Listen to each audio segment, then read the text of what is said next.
In 2022, I had the great pleasure of getting to interview Rachel Virginia Hicks.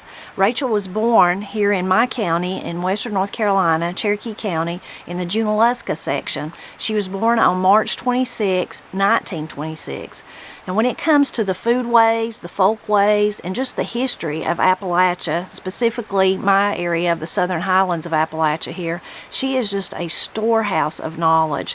She has so much, her mind is like a steel trap. I wish my mind was like that, it's not. But she has so much to offer and so much to share. Those interviews are wonderful, and I will put a link in the description below if you missed any of them so that you can go back and hear her talk about various things. Now, people really enjoyed the interviews when I was doing them, and almost every video, what would happen is in the comments, somebody would say, well, I wish you would ask her this. If you see her again, will you ask her this? So I was very tickled to death that I got to speak to her again recently, and I took my book of questions that I had kept track of so that I could ask her some of the questions that subscribers and viewers wanted to know. One of the questions was what world events affected her life. Well, she talks about World War II, about the ration books that they had to use, about the men all being gone, about some of her family who come back who were injured, things like that, but how that really, for that time period, really affected their lives. In the portion I'm sharing today, she also talked about what a typical day would have been like when she was a young mother, also when she was a young girl. She talked about some of the chores that she was required to do. There's a really funny, kind of funny story about her babysitting her brothers. She talked about the candy that they got to eat, mostly the stick candy that we all think of when we think of those old-fashioned type candies. She also discusses some of the crops that her family grew, and then fascinating how some of the things were preserved, how they preserved them. You think about in those days with no refrigeration and no really electric appliances, things like that, like I use my dehydrator today. So she really talks about those things. Really fascinating is she talks about the wonder of a spring. Now in those days, she of course didn't have a refrigerator. Her family used a spring house, and she talks about how the miracle of the spring, how in the summer on a hot day it is really cold and refreshing and feels so good, and it's wonderful to keep your milk cold. But in the winter it's kind of the opposite. It stays warmer than maybe the creek that's froze just below it. The spring stays warmer, so it's still keeping your milk or whatever it is at the perfect temperature, but it doesn't allow it to freeze. So wonderful insight into all those little daily pieces that made up her life here in the Appalachian Mountains. Every time that I get to speak to Rachel, she's also known, probably better known as Granny and Sis.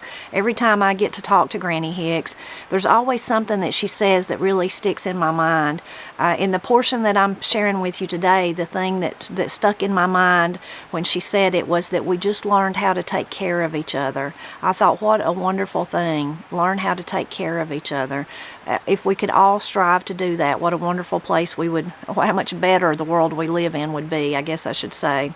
So always something, I'm always learning every time I get to talk to her. I hope you'll enjoy this video today. This is just a small portion. There'll be more to come. So I hope that you'll enjoy this one, and then you'll drop back by to hear more from the wisdom of Granny Hicks, and also hear the answers to all the questions that people wanted me to ask. So when we talked before, some people wanted me to ask you some questions.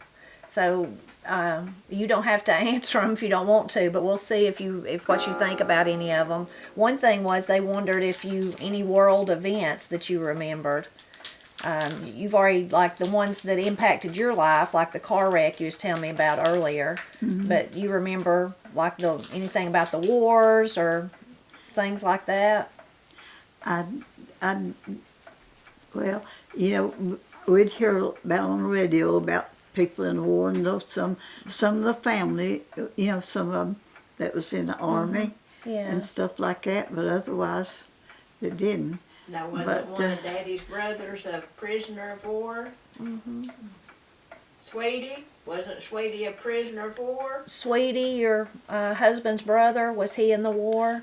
Yeah, he got injured over there, and he had to be in the hospital over there. He got shot through, it just touched his lung. He had to stay in a German hospital over there after he got shot till he got well enough sent home, and then he got discharged. Yeah, but So- it didn't damage him all that bad, you know. Yeah. Yeah. So during that time, probably lots of men were gone, and the women were left to take care of. Take care of everything. Yeah, Take care of. yeah, that's true. That's when they rationed everything, wasn't it? You had Oh yeah, we had ration books. Everything. You had a book for your shoes. You had a book for your foods. You know, like your flour meal, or coffee, sugar, whatever. Yeah, you had a ration book and gas for your car, and kerosene. Everything was a ration book. You just allowed so much. Yeah. Yeah. I did have some ration books at the house. I don't know whether there's still any of them there or not. Yeah, they had a book. You had a book for a little book with the number in it for everything, clothing. I believe that I believe we was allowed 2 pair of shoes a year. I said, think about that now. Yeah, compared to how many shoes we have today. Well, Sweetie, she's talking about Sweetie. That's my husband's brother that was older than him. There's 2 boys older than him. Bud was the oldest, and then Irvine was next, but they called him Sweetie. He was married to Ruth Hicks, Ruth Hogan. She was a Hogan. And he come back out of the Army. And after he got able to come home, you know, they let him come home, and then he got his discharge. And he needed to buy him a pair of shoes, and he didn't have a ration book. So I give him my stamp. It was stamps. Yeah. There's a stamp in it for everything, yeah. Canned foods, you got canned foods, anything you got in the store, you had a book. And you was just allowed so much. Did each person have a book, or just each family, each person? There's each person. book for each person, And any store would, like did you go to town in Andrews? Is Yeah. that where you would have went? Yeah. Any store would take them? Yeah, you just went to that's the way it Yeah. about was, you know. Yeah. were you guaranteed to get whatever you needed when you went? Even though you had the stamp? Yeah, you had to have a stamp but they just allowed you so many stamps. That's all you could get with what you had. Did they always have what you needed, or sometimes were they, like, even if you had the stamps, were they out of flour or whatever? Well, most people back then, honey, they raised their gardens and had a few chickens and corn. They'd raise corn and take it to the mill, you know, and things like that. Yeah. Just about what they was used to before all that war started, you know. Yeah. Didn't have all that many stores, but when they got, like people in town, of course, lots of them didn't have things like that, like butter and lard and things like that, where we'd kill a hog. We'd render our grease out, so we used that lard, put it in big cans and buckets, and we had that to make our biscuits with, or to fry with, whatever. See, usually when they got a certain amount in town, they wasn't no need you going to town to get something like that, because it's done gone. Because they're just allowed so much too. Right, yeah. Well, back in those days, what would a typical day been like? Like when you were talking about washing your clothes, you'd get up and cook breakfast or milk the cow, or what would you do? A typical day, what would that look like? Well, we'd get up. Well, usually we got up and cooked our breakfast and ate our breakfast, or go milk the cow and fix some milk. We had to strain new milk and put it in buckets and took it and put it in the spring. We didn't have refrigerators now. At my spring down where the water run from the spring, it's cold. You had buckets and you put your milk in buckets, took it, set in that little branch that run down from the spring. That's where you kept your milk. And then if you bought some meat at the grocery store, you're just going to cook over the weekend, maybe. You'd take it and put it in something and put a lid on it and put it in there till the next day so you could, that water. You know that a spring, where the spring comes out and you get your spring, you know, in the summertime that water is cold, Mm-hmm. and in the wintertime it's warm. Mm-hmm. It looks like it's impossible, but it's not. Mm-hmm. You go dig, you know, you can have a bucket of water sitting out there and you go to get you a drink and it's cold. If it's cold, you know, like we'd have freezes and cold, it'd freeze. But you go down there any time of day, and then if how cold it got and that water's still flowing from your spring. Yeah. Now the creek's right there, and the creek would be froze up over with ice. Yeah. But that water from that Would spring, stay unfroze. it was warm. Yeah. It was like it was like perfectly made for your refrigeration, winter or summer. I said, God knows what He's doing, didn't He? Yeah. But it's hard for people to realize that unless you've been there and know it's so. Yeah. And they, not something happened and the cover over my spring, it's got knocked down somehow. And I told them I wanted them to clean my spring out. They thought it was fun. But I get Melvin and Jacob up there, they'll fix my spring. Yeah. Get it fixed back. So Yeah. after that, the kids would go off. Did they ride the bus, or did you put them on the bus, or they walked to school, or? Oh, no, when,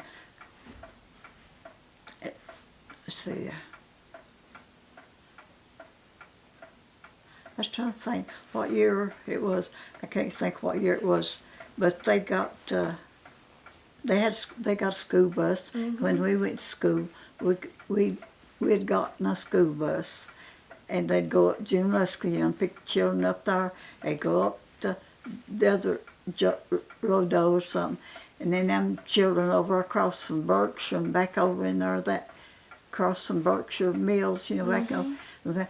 Now they walked across and come across and come to down the Junaluska schoolhouse. And over in the well cove, they called it, they'd come down there, you know, and when the bus got to running, they'd catch the bus. The older ones, you know, we had first, second, and third grade still at Junaluska. Yeah. We started Andrews School when I was in the 4th grade. And Miss Lena Hamilton was the Miss Anderson's taught first, and Miss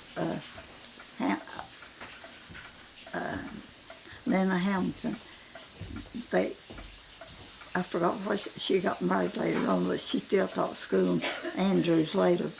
But she taught 3rd grade and part of the 2nd grade, and the 1st grade teacher taught the 1st grade and part of the Part of both of them.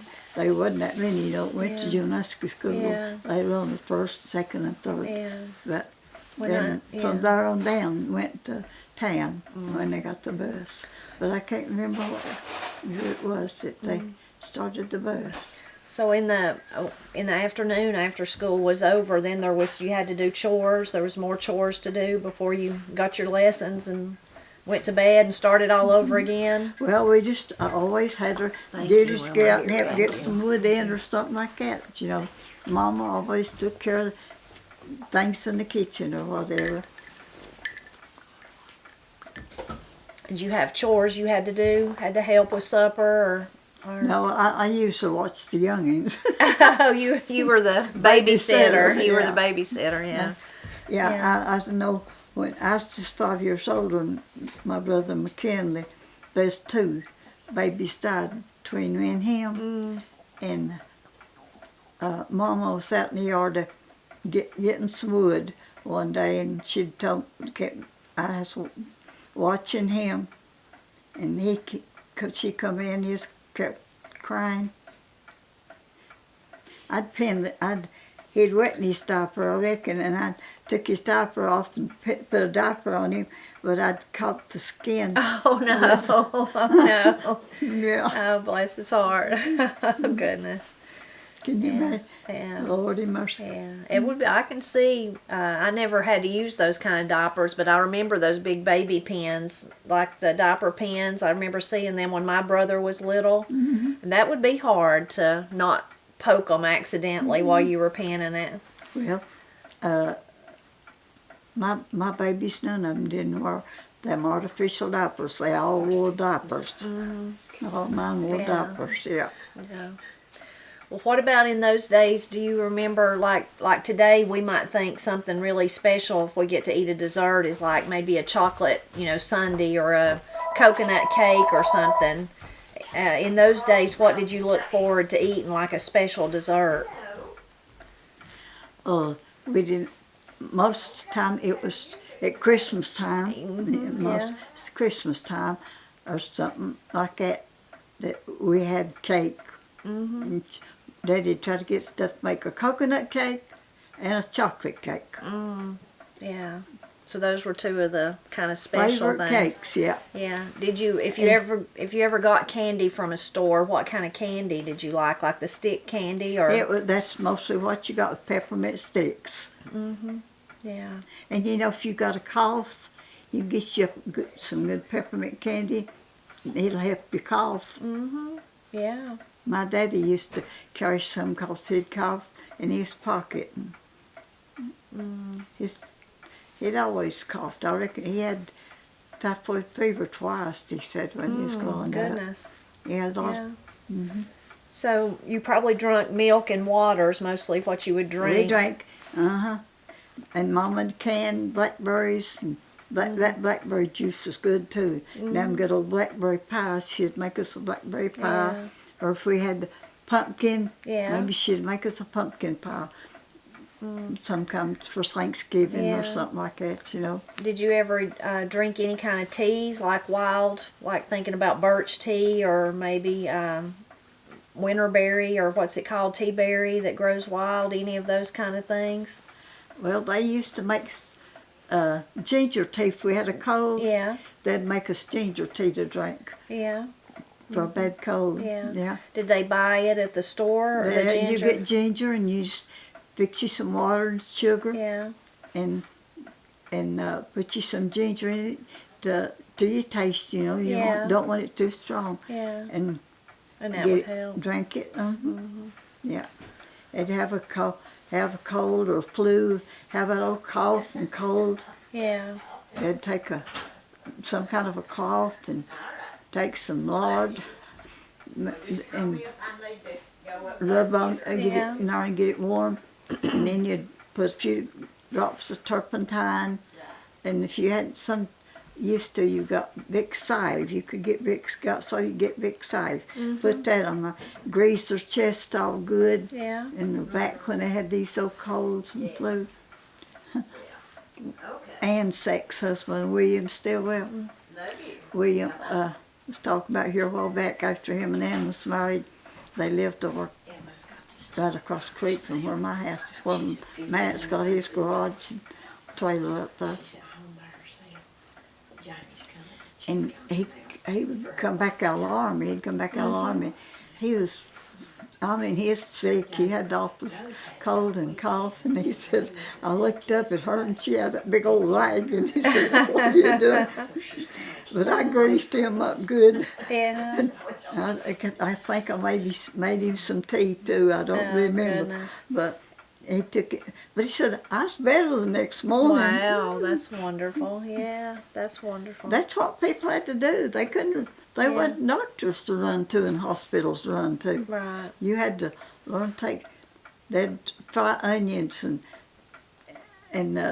take the grease where they'd fry the onions and rub them. Put it like a poultice on them, yeah. And have them eat the onions. Yeah, yeah. Yeah, it's amazing. And garlic tastes good too. But you don't see people doing that now. But Well, when in those days when you had to earlier you was telling me about the first thing you ever cooked was the blackberry pie. How hard was it to cook on a wood stove? Is that what you were cooking on? It wasn't for me. You were used to it. It wasn't for me. I cooked on it then. When I got married, got up the next morning after I got married and cooked breakfast and Louis went to work. Yeah. Wow. Yeah. Yeah. It was really an art though, and you just knew how to do it, but how to keep enough wood to make it hot but not too hot and all that. Yeah, well, I had to learn how to keep wood in the stove, the heater, you know. Yeah. I didn't hardly ever cook stove because Mama was in our cooking, you know. But just watching and watching her make biscuits. I learned how to make biscuits, watching her make biscuits and how to make blackberry pies or whatever. Yeah. She actually cooked on a wood cook stove. I can still remember as a kid, I was probably 9 or 10 years old before she ever got an electric cook stove. Okay. Yeah, and I was the fifth kid? Yeah. So your fifth, Sixth kid. sixth daughter or sixth child was 9 years I old. guess so. And you were still cooking on a wood stove, so you were an expert. You were an expert wood stove cooker. Well, when Yeah. I had to have a surgery. Melvin, I guess, was a baby, wasn't it? Sandra done the cooking more than she was, Yeah. and they managed having the no daddy. They managed Managed to do it. took care of the baby. They Yeah. could take care. Yeah. They learned how to take care of each other. Right. So you can't, up to that point, of course, I guess you canned on the wood stove too. You did your canned your green beans or your blackberries or whatever you were canning. Yeah, and we didn't have these Pressure canner. these Pressure canners. Pressure canners. Then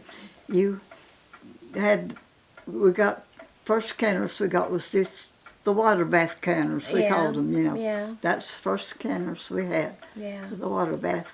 They called it water. And boil. So you had to cook them for a long time. Yeah. Had to cook them all. Yeah. But those big pressure cookers don't take near as time, that's for sure.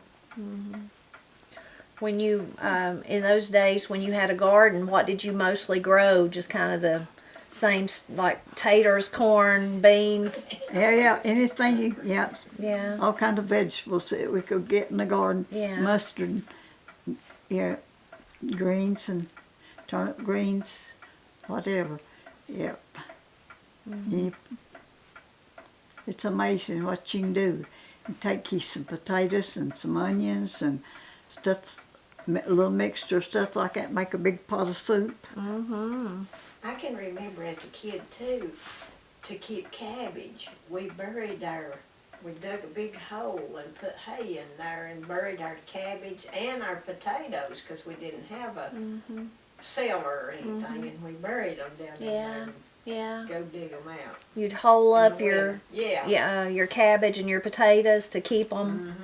Yeah. Yeah, he'd make a big round thing like this, get the dirt all big round, and he'd put straw down in here, and then you put your potatoes in there until you get up great high, and then you put more straw over it, and if you had something else, and then you put enough straw over it, and then you put dirt over it and packed it down good, and then you usually had some kind of an old tarpaulin or tin or something, piece of tar paper most of the time. Water wouldn't get down in, and you covered that up so that the wind wouldn't put rocks around it, so the wind would pick it up and blow it off. And you go out when it got up in the winter time, and on potatoes you just start at the end, and you'd make you a little hole, and reach down and get you some potatoes out in your bucket, and then you took straw and covered that hole back up and covered it back up, and you go on back, Yeah. Get, And they kept get you a bucket full, so you'd have to do a few days to take it out. Yeah, and they kept good like that. Yeah. Oh, wow. And he'd lay a roll off like this, a rolling laying a row off to plant something, you know, just plow. Well, he'd put straw in there, and we'd take cabbage head, take newspaper and wrap that cabbage head up, put it in there, put straw over it, and put dirt over it, and covered it just like we did the potatoes. Amazing. Your cabbage head, you go to start at the end, so you had that long row. Yeah. You get one or two heads out that you wanted, and put it back. That's amazing. And Yeah. you keep cabbage like that. Yeah, that's amazing. And it kept them real good. I mean, they were still real firm and Yeah. that's amazing. Just like potatoes, you know. It's amazing, it is. Yeah. People don't even think about stuff like that. No. Most of the older people are dead, you know. They don't know how to do anything unless they got a freezer Yeah. or something like that. We didn't have that, Yeah. you know. Did you dry a lot of stuff? I know you probably made leather breeches or. Oh, yeah, we had leather breeches. Did you dry berries or anything? I never did have any berries. Yeah. We always just canned our blackberries if we could get blackberries to can. But apples, you can Apples. slice them, Yeah. and they call it dried fruit. Yeah. Now it's good, dried Yeah. fruit is. Oh, it is. Make good pies, something. Yeah, yeah, it's real good.